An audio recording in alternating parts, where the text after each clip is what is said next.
Bismillahirrahmanirrahim. Assalamualaikum warahmatullahi wabarakatuh. Alhamdulillahi rabbil alamin.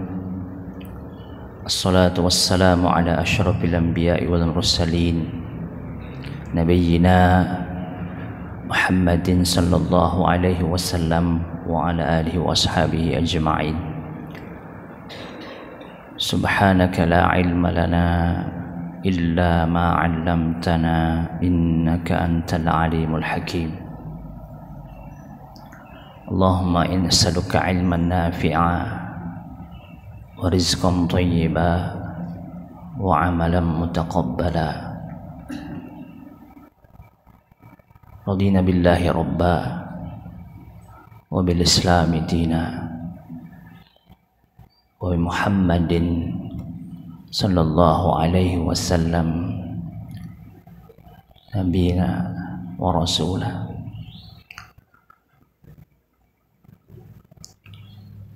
Jamaah sekalian, para tamu, para undangan Allah Subhanahu wa taala, semoga kita semua senantiasa karunia oleh Allah rahmat, petunjuk dan bimbingannya. Kembali kita bersyukur kepada Allah pada subuh kali ini, Sabtu 22 Rajab 1445 Hijriah. Allah kembali menghidupkan kita, untuk membangkitkan kita dari tidur kita tadi malam. Kita bersyukur karena kita bisa mengawali hidup kita, kehidupan kita pada pagi ini dengan beribadah dan pengabdian kepadanya. Sebuah nikmat yang wajib kita syukuri. Sekali lagi, sebuah nikmat yang wajib kita syukuri karena kita semuanya masih dikarenai oleh Allah kondisi atau keadaan yang membuat kita masih bisa mematuhi dan menaati Allah Subhanahu wa taala. Untuk itu mari kita senantiasa terus berupaya dalam hidup ini agar kita selalu bisa membuktikan syahadat kita, persaksian kita di hadapan Allah yang selalu kita perbaharui minimal 9 kali dalam sholat 5 waktu kita, bahkan bisa lebih apabila kita melanjutkan atau melaksanakan sholat-sholat sunnah. Karena pada dasarnya atau hakikatnya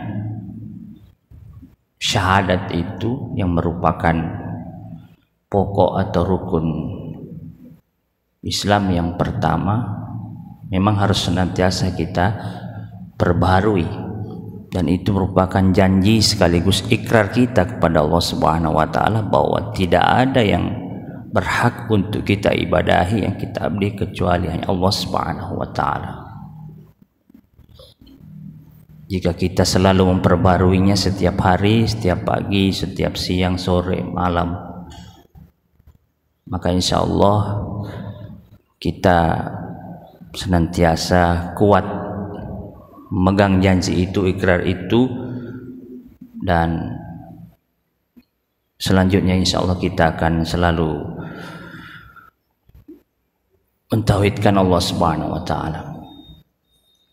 Kemudian yang kedua, hadirin yang dimuliakan oleh Allah, kita juga tidak lupa untuk selalu berselawat, akan salawat dan salam kepada Nabi kita yang mulia, Nabi Muhammad sallallahu alaihi wasallam. Semakin banyak kita bersalawat, semakin banyak kita mengamalkan dan menghidupkan sunnah-sunnah Rasulullah, semakin besar peluang kita untuk mendapatkan syafaat beliau di hari kiamat. Saudaraku yang dimuliakan Allah Subhanahu wa taala, terlanjutkan materi tazkiyatun nafs, masih terkait tentang jalan-jalan atau pintu masuk setan ke dalam hati kita. Mungkin pada Sabtu di bulan yang lalu ada mungkin hadirin yang tidak sempat hadir, maka saya akan mengulangi sedikit beberapa pintu masuk setan ke dalam hati manusia. Yang pertama adalah melalui pintu marah dan syahwat. Kemudian yang kedua melalui pintu iri, atau lebih tinggi lagi dengki dan tamak. Kemudian melalui pintu masuk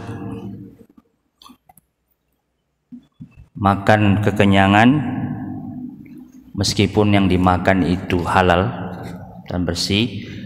Kemudian yang ketiga atau yang keempat adalah selalu tergesa-gesa di dalam melaksanakan terutama ibadah. Nah, berikutnya atau pada kesempatan subuh ini kita akan melanjutkan pintu setan berikutnya yang cukup berbahaya, yaitu bakhil dan takut miskin. Bakhil, kalau bahasa kita kikir, seke, maseke bilang orang Portugisnya. Dan yang kedua adalah takut miskin. Nah, ini yang selalu dibisikkan oleh setan ke dalam hati kita. Jadi setan itu masuk ke dalam hati kita melalui sifat bakhil ini. Dibagi orang yang entah itu yang punya banyak harta atau tidak, kalau sudah masuk penyakit bakhil ini dalam hati kita, maka itu bisa membuat hati menjadi berpenyakit dan lama-lama akan menjadi mati. Nah, kita udah tahu kalau orang itu sudah kena penyakit bakhil, seke, maka anjuran Allah, akan perintah Allah Subhanahu wa taala untuk bersedekah, berinfak, berzakat, sudah pasti dia tidak akan laksanakan. Bahkan jangankan bakhil atau seke kepada orang lain, buat dirinya sendiri juga seke dia. Kalau orang sudah penyakit bakhil, enggan mengeluarkan hartanya. Ya, kalau tangan kita diginikan, digenggam tangannya, tidak terbuka. Apalagi disuruh untuk berinfak, bersedekah di jalan Allah Subhanahu wa taala, dia sangat takut. Makanya di sini disandingkan dengan penyakit yang berikutnya, takut miskin. Dalam perhitungan atau pertimbangan orang yang kena penyakit bakhil ini, seke ini, ya kalau mengeluarkan ₹1, ₹2 dan seterusnya, itu perhitungannya dia ya berkurang hartanya. Nanti lama-lama habis uangku ini kalau aku kasih orang lain sedekah. Padahal kalau kita buka Al-Quran, banyak sekali balasannya orang-orang yang dermawan itu, orang yang suka memberi, orang yang suka bersedekah, berzakat dan seterusnya. Satu bulir kita infakkan jalan Allah, itu akan dibalas Allah Subhanahu wa taala 10 kali lipat, 100 bahkan lebih. Setiap bulirnya yang tumbuh dalam 7 tangkai atau cabang, dan seterusnya dan seterusnya. Bahkan Allah Subhanahu wa taala memberikan jasa pembalasan yang tidak ada batasnya. Nah itu kalau bagi orang yang memahami keutamaan memberi, apakah itu bersedekah, berinfak atau berzakat. Nah jamaah sekalian, ini yang perlu kita waspadai. Dan dalam akhlak tasawuf, dalam tazkiyatun nafsi ini, yang namanya akhlak itu memang dibentuk sejak dini agar menjadi karakter. Jadi tidak bisa simsalabim jamaah sekalian. Mohon maaf kalau kita udah dewasa baru kita mau tumbuhkan sifat kedermawanan, itu agak berat. Jika kita sejak kecil, sejak dini terbiasa untuk bakhil, seke ini sudah ada dalam diri kita, maka ketika kita udah besar, udah menjadi orang dewasa, itu sulit sekali untuk menumbuhkannya. Apalagi dibarengi dengan takut miskin tadi itu. Bahayanya lagi, kalau takut miskin ini, bakhil bersanding dengan takut miskin, kita bisa-bisa jatuh kepada kesirikan. Kenapa jatuh kepada kesirikan? Karena seolah-olah bahwa apa yang kita miliki itu adalah hasil usaha kita.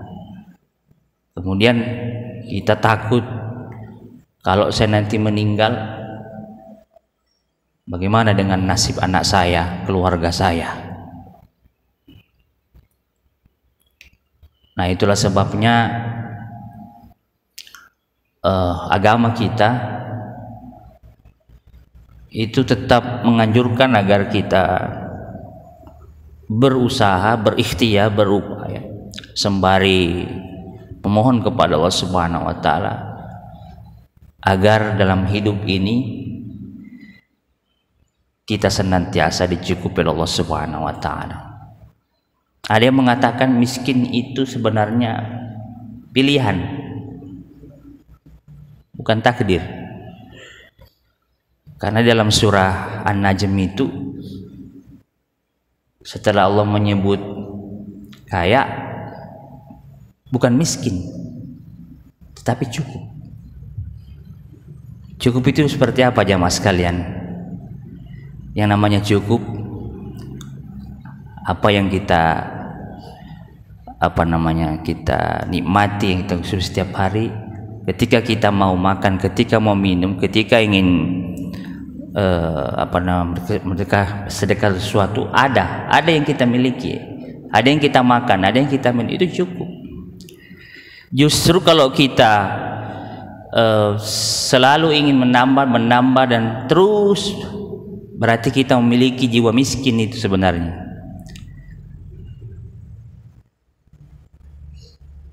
Jiwa kita miskin. Nah, tapi ada ulama yang mendentikan itu namanya tamak atau serakah, karena selalu ingin menambah, berarti tidak pernah puas. Tapi yang dimaksud di sini adalah selalu meminta dan seterusnya. Nah, itu mental miskin itu.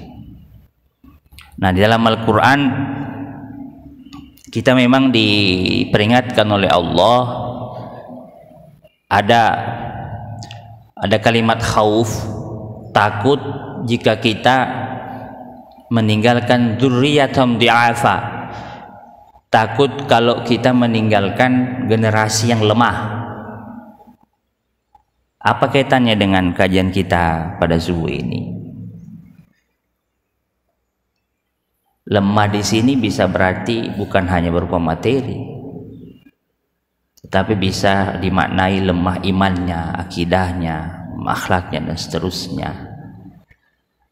Nah, jika kita sebagai orang tua sejak awal, sejak dini sudah mendidik, mengasuh, membimbing anak kita agar dia bisa mandiri, insya Allah kita tidak perlu khawatir dia miskin dalam menghadapi kehidupannya. Kita sebagai orang tua, sekali lagi jamaah sekalian, wajar kalau kita ada perasaan was atau khawatir kalau saya meninggal bagaimana nasib anak-anak saya. Sekali lagi itu manusiawi, tapi tidak perlu kita terlalu takut. Kalau kita sudah berikhtiar sejak dini mengajarkan kemandirian kepada anak kita, jangan terlalu dimanja. Kita bekali dia dengan agama yang baik, dengan ilmu juga tentunya sesuai dengan perkembangan zaman. Maka sekali lagi tidak perlu kita takut miskin. Sekali lagi jamaah, tidak perlu takut miskin. Nah, cuma terkadang kita itu ada gejala, ada fenomena. Mohon maaf ini, orang tua itu harus memasukkan anaknya, misalnya kalau sudah perguruan tinggi harus masuk ke jurusan ini yang bisa mendatangkan uang banyak. Nah, saya sudah tidak usah sebutkan apa jurusannya. Sekali lagi itu manusiawi, tapi kalau terlalu berlebihan seolah-olah dengan masuk jurusan ini dia nanti akan menjadi kaya, akan banyak uangnya. Belum tentu jamaah sekalian. Belum tentu apa yang kita harapkan, yang kita inginkan sesuai dengan kenyataan. Cuma khawatirnya tadi itu, kalau nawaitunya menyekolahkan, menuntut ilmu untuk anak kita, niatnya duniawi semata, ya maka yang didapatkan hanyalah duniawi. Padahal yang perlu kita bekali kepada anak kita, generasi kita, bagaimana supaya dia memiliki iman yang kuat. Itu dulu. Insya Allah kalau imannya udah kuat, ekonomi dan seterusnya akan ngikut gitu. Nah, ini bukan perkara yang gampang jamaah sekalian, apalagi di tengah kehidupan yang serba materialistik ya. Zaman sekarang ini yang semuanya serba materi, serba uang, kita bisa larut ikut-ikutan dengan budaya hidup zaman sekarang. Bukan berarti kita tidak mementingkan dunia, karena kita hidup di dunia maka kita harus juga mengejar urusan dunia, dan itu perlu ilmunya. Tetapi jangan lupa bahwa akhirat itu lebih utama. Sudah ada peringatan. Berikutnya adalah pintu setan fanatik terhadap satu mazhab. Nah, ini juga pintu setan yang masuk dalam hati yang berbahaya. Kalau kita sudah ta'assub, nah ini bahasa Arab ta'assub, jadi fanatik terhadap golongan, entah itu mazhab dalam arti aliran keagamaan, organisasi, apalagi partai, terlalu fanatik atau fanatik buta, maka cenderung orang itu biasanya tidak toleran sama orang lain. Saya ulangi, fanatisme buta terhadap satu mazhab ini cenderung memandang rendah, memandang remeh, memandang hina yang bukan mazhab, yang bukan golongan dia, yang bukan partai dia. Nah, ini bahayanya. Kita boleh fanatik, tapi jangan kefanatikan itu membuat mata kita, nurani kita buta terhadap orang lain yang berbeda dengan kita. Itulah sebabnya jamaah sekalian, kalau kita kaitkan dengan kajian fikih, kita itu belajar fikih jangan hanya satu faham yang kita pelajari. Sama juga kalau kita berguru, jangan hanya satu guru. Saya ulangi, kalau kita berguru kepada satu guru, apalagi dia fanatik terhadap mazhab alirannya, maka kita hanya cenderung membenarkan apa kata guru kita, karena kita tidak pernah mau mempelajari dan memahami pemahaman orang lain. Nah, itulah sebabnya makanya di Muhammadiyah ini itu mempelajari semua mazhab, Syafi'i, Maliki, Hambali, Hanafi. Dan itulah sebabnya kenapa di Muhammadiyah itu ada yang namanya majelis tarjih. Ada dia caranya mengambil, menetapkan sudal hukum melalui proses yang tidak pendek.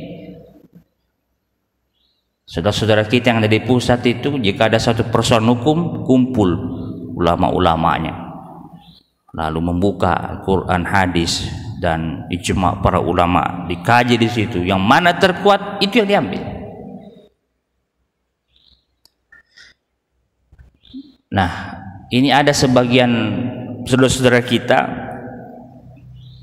yang cenderung merasa dirinya tadi paling mulia, paling benar, paling hebat, lalu meremehkan orang lain, menyalahkan orang lain.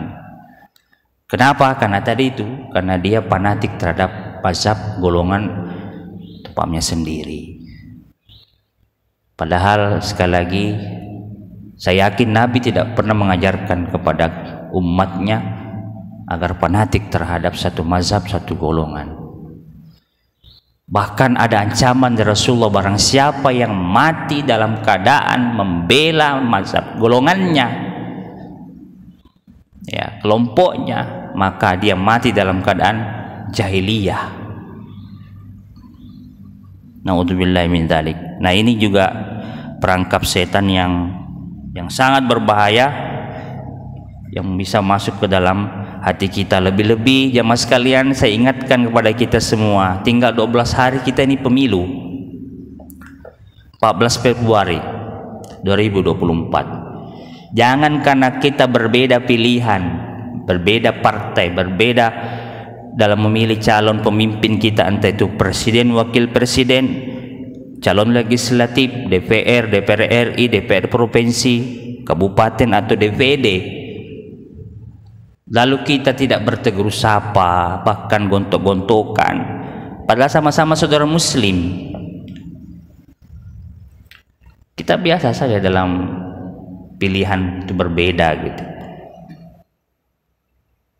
Calon presiden kita ada 3, semuanya muslim, tidak ada yang kafir.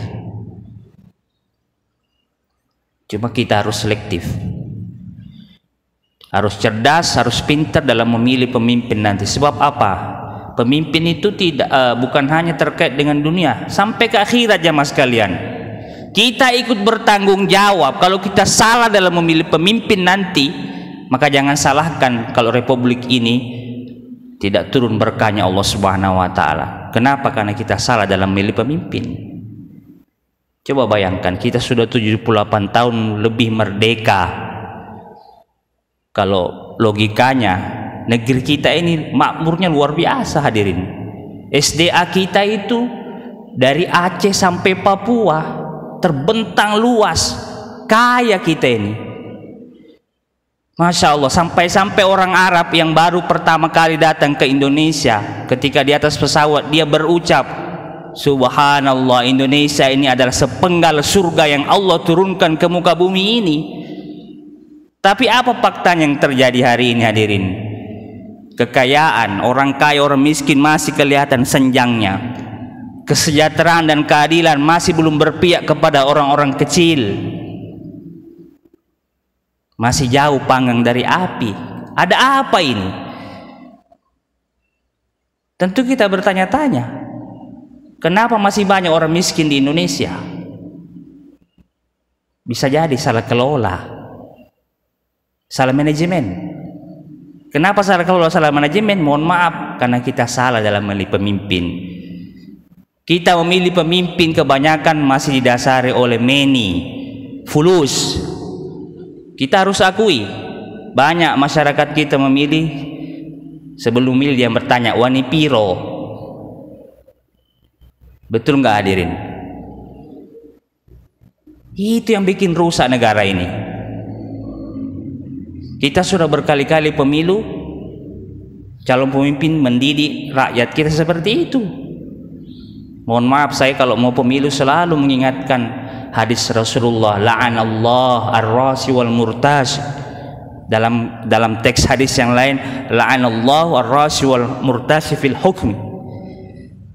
Dalam hadis riwayat At-Tabrani, ar-rasi wal murtasi finnar. Jelas itu hadisnya.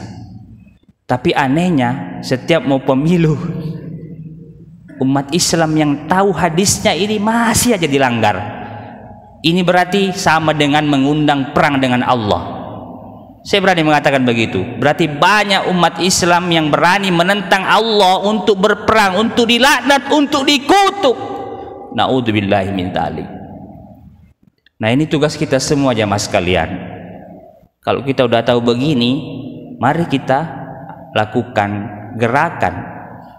Apalagi bapak-bapak yang masuk dalam pengurus Muhammadiyah ini, tugas kita edukasi teman-teman kita jangan sampai mau disogok.